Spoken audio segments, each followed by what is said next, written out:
Some members of the ANC-led tripartite alliance in the Vembe region, that's in Limpopo, have been speaking today about the ANC-NEC's decision to reinstate former Executive Mayor Florence Ratsilani and Danny Msiza. The two, if those names ring a bell, were implicated in the VBS scandal.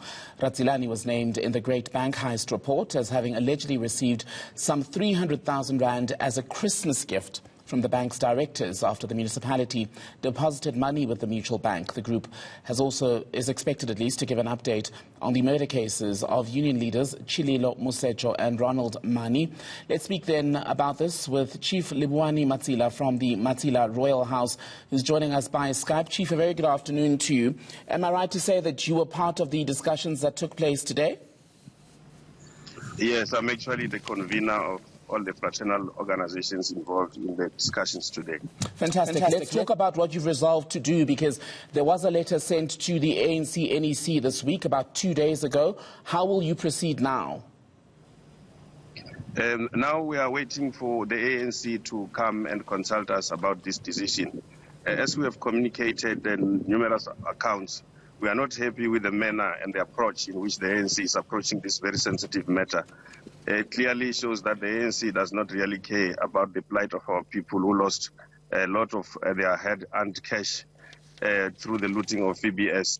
You'll recall also that we lost a lot of money that was meant for service delivery when the municipalities invested funds, taxpayers' money, into VBS, and all of that is gone. But the ANC does not seem to focus on that. Instead, we see the ANC trying to reinstate its own members and ignoring all the reports that have been damning against the members. There was a letter written to the ANC on the 13th, beginning of this week, highlighting everything that you've just said. Have you heard back from the top six? This is the problem, that as much as we write to the ANC, there's nobody who even acknowledges receipt of our letters or correspondences. They don't even come back to us. They come as when it suits them, only during election time. And this time we're saying that we are very fed up. We want them to come to the table and explain this decision and reverse it so that our constituencies can be happy.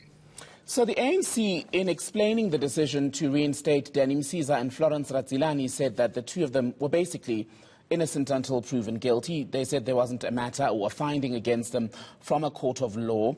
The party then went on to make various other statements saying the Integrity Commission, as you'd recall, had said that at the time they should step aside until their names have been cleared. Their names still yet to be cleared.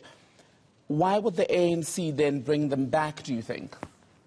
This is what really puzzles our mind, and this is what we find very offensive. As you are rightly saying, they have not cleared their names. They could go the legal route and get their names expunged from the reports. The ANC itself has taken 2 years without taking any action.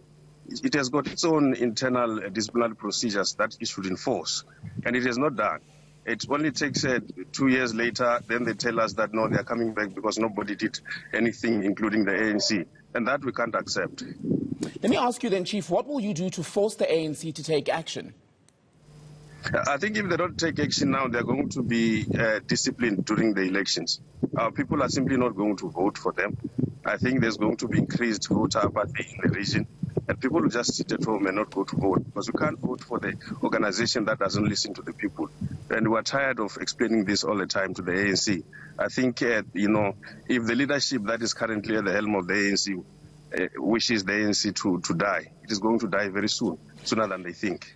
You say that people will punish the ANC in the 2021 local government elections. You are part of a grouping that has members from the ANC Veterans League, Contralesa, the traditional leaders organization, the SACP, COSATU, SAMU, ANC, MKMVA, National Council, SANCO, and the like.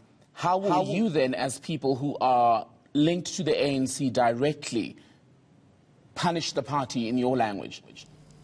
Our people are not going to vote. Remember, we're leading a lot of people as traditional leaders and various formations with huge constituencies. So if you are offending these constituencies, you are not offending only us as leaders. You are offending our people. That's why this decision makes us quite upset. So will you then actively encourage people in the Vembe district not to vote ANC next year? Already people are saying that they won't vote if the ANC takes reckless decisions like this. So nobody will need to encourage them. They'll just do it on their own. But will you encourage that, Chief, given that you are so unhappy with the reinstatement of Florence Ratilani and Danny Msiza? Will you go out and say to people, do not vote ANC because they've brought back these two people who are linked to basically the plundering of resources in the area? Yes, that goes without saying. That's our position now. If the ANC continues to make these decisions, as reckless as they are and as unreasonable as they are, as condescending as they are, we are not going to vote for them. And I was looking here, Chief, bear with me, the last line from the letter that you wrote to the leadership, you said, quote, "We wish to reaffirm our support to the ANC while we exercise our moral duty to protect the image of our organization." Reconcile that line with what you're telling me now, that you will encourage people not to vote for the party.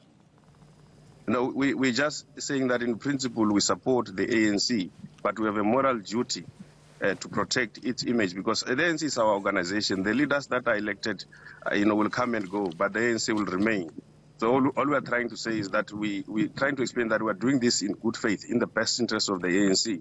But if the leaders don't listen, then certainly our constituencies and ourselves will not vote for the ANC. You also in your letter mention the two people who you say have been assassinated for their role in blowing the whistle, or speaking out at least, against the corruption that was going on at VBS. What do you base it on that they were assassinated, and linking that directly to the VBS scandal? What evidence is there of that? I think it's public knowledge that many people received threats because of their activism against corruption, especially on the VBS issue. Some people are still receiving threats as we speak, and the police are dealing with such cases. So it's clear that somebody is behind this because of what they've been doing. So before they were assassinated, they had received a lot of threats, and nobody protected them. All right, Chief Livhuwani Matsila, thank you so much for speaking to us. He's with the Matsila Royal House, speaking to us from Bembe in Limpopo this afternoon. Much more news for you still to come on eNCA.